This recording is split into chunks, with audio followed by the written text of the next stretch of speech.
Today is the sacred day of Ram Navami. And it's such a beautiful day. It's the day that Bhagawan Rama took birth here on earth. And as we celebrate it, it's not just a matter of a historic celebration of one day thousands of years ago in the time of Treta Yuga, Bhagawan Rama took birth. But it's actually a celebration of his very presence. And it's an opportunity for us to actually give birth to him, to the presence of the divine in our own hearts. And to begin to implement his teachings, his life model in our own lives. Bhagawan Rama was the epitome, the embodiment of Dharma, righteousness, love, goodness. He was the perfect husband, the perfect son, the perfect brother. And yet, if you're not familiar with the story of the Ramayana, what does he get for being this embodiment of integrity?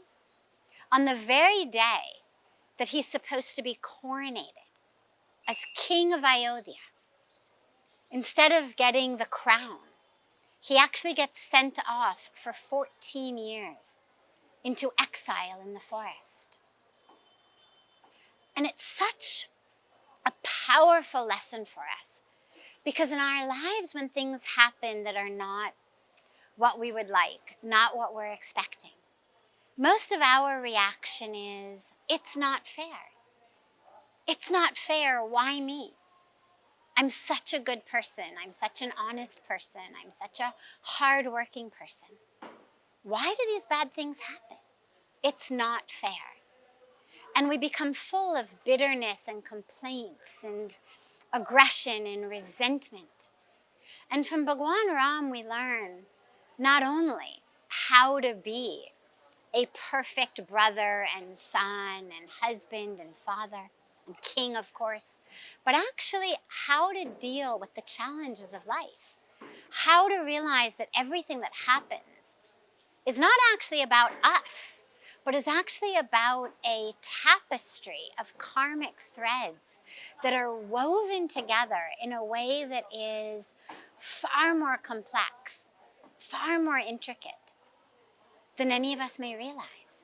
Bhagawan Rama getting sent off into the forest had nothing to do, actually, with his righteousness, his integrity, his goodness, and everything to do with karmic threads of his father, the king, of his stepmother, and of Shravan Kumar, a young man who sadly, tragically, had been killed with an arrow from the king's bow before the king even had his son, Ram. So we go back throughout history, this life, past lives.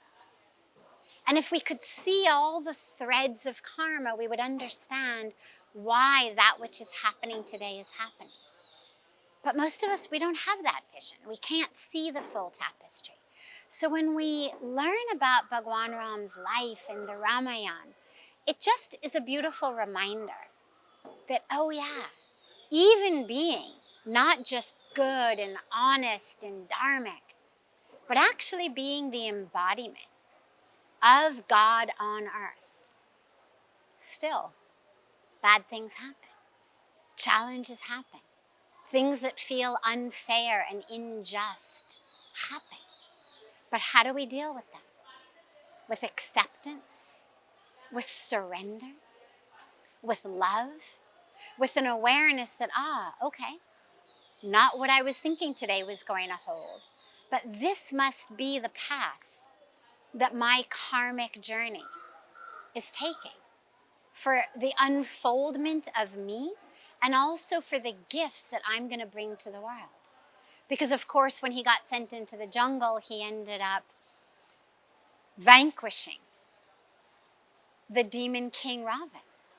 So whatever happens in our life, remember this story. And remember that it's not all just about you.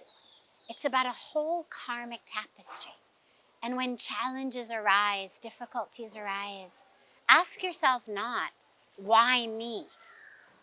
But instead ask yourself, how can I surrender into this moment and accept this moment in such a way that I move into it fully ready to embrace my role, my karmic role, and to give to the world what I am meant to in this very situation.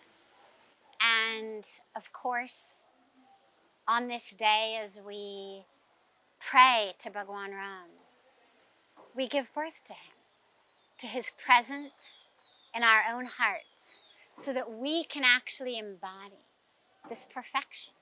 Not perfection as a defense mechanism of perfectionism, but perfect as in an embodiment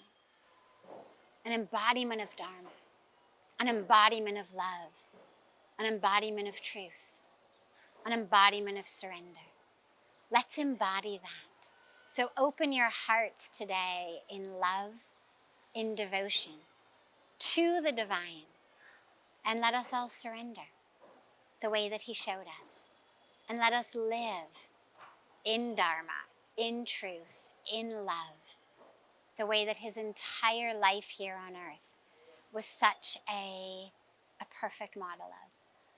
And so much love to you all on this sacred day, from the banks of Mother Ganga, from the lap of the Himalayas, from the land, in fact, where Bhagawan Rama, where Lakshman came to do their own sadhana, their own tapasya, their own meditation.